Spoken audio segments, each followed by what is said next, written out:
Welcome to Business Reporter's Future of Retail campaign. I'm Rachel Hicks. The way people shop is profoundly changing, resulting in brands and retailers facing one of their biggest challenges to date. Marketplaces like Amazon and social networks like Facebook now increasingly provide shopping alternatives to traditional e-commerce sites. So what does the new digital experience look like, and how can its power be harnessed by brands to deliver growth? Well, that's what we're going to discuss today with Ed Bussey and Matt Verst from Jellyfish. Good morning, gentlemen. Hi. Now, consumers are increasingly migrating online, but this isn't new news, is it?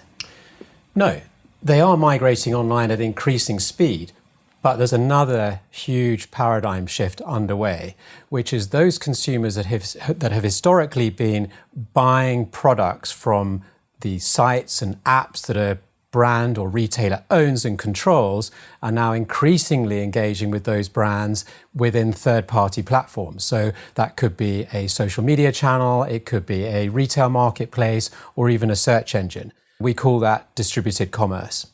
The second change is that consumer expectations and behaviors are evolving at a rapid rate as well. They can literally purchase products from these brands across all of those platforms: Facebook, Instagram, TikTok, Google. Brand objectives around brand building and commerce driving opportunities, that distinction between them is disappearing. So in that case, what problems does this new shopping landscape pose for retailers? Consumers are on the move. Retailers need to move with them. Where did you last buy a product online? Well, I'm on Amazon yesterday. Right. So in the US right now, more than 60% of online product searches are happening at Amazon.com, which means that when you're looking to sell your product now, you not only have to think about the pages on your own website, you need to be thinking about your product pages and your category pages and your store pages within the Amazon site as well.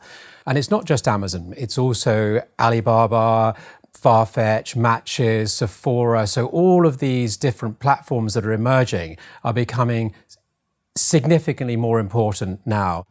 The consumer landscape is becoming increasingly fragmented and decentralized.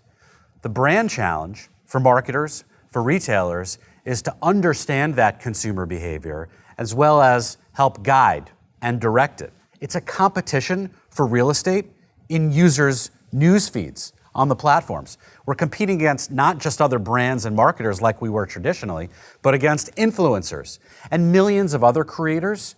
Brands can't be everywhere all the time. It's like a game of whack-a-mole. You hit here and something new pops up.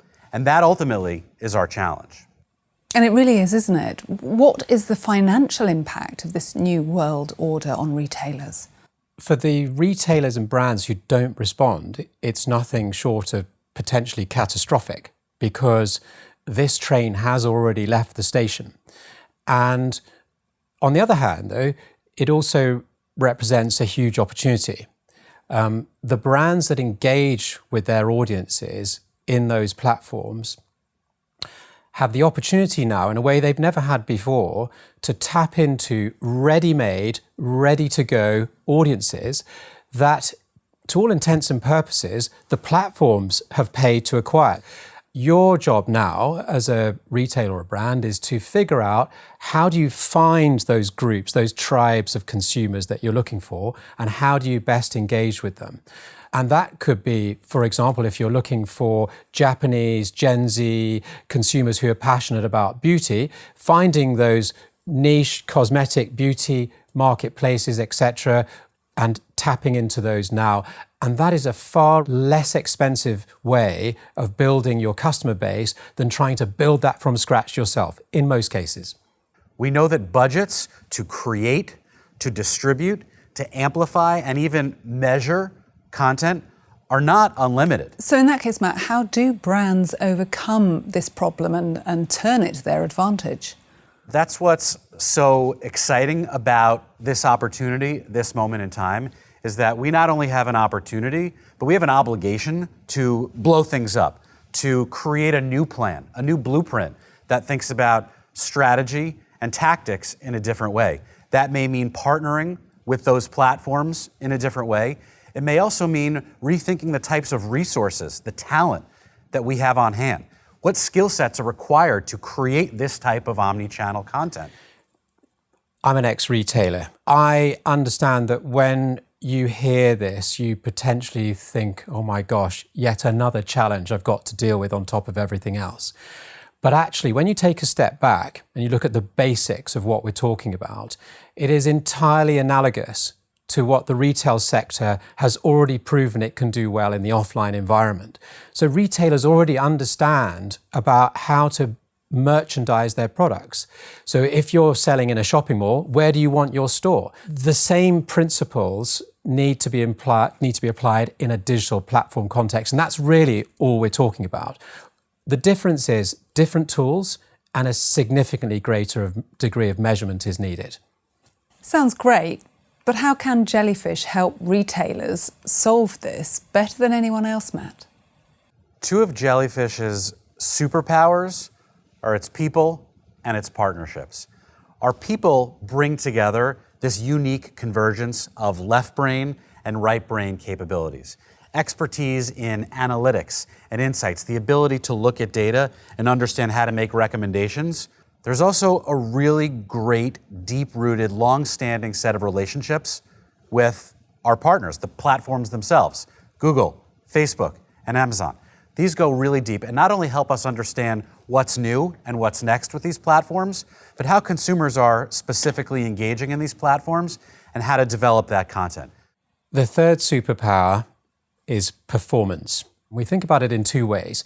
The first is the performance of the content that we provide our clients, because content is the fuel to success across all of these platforms, number one. And secondly is operational performance.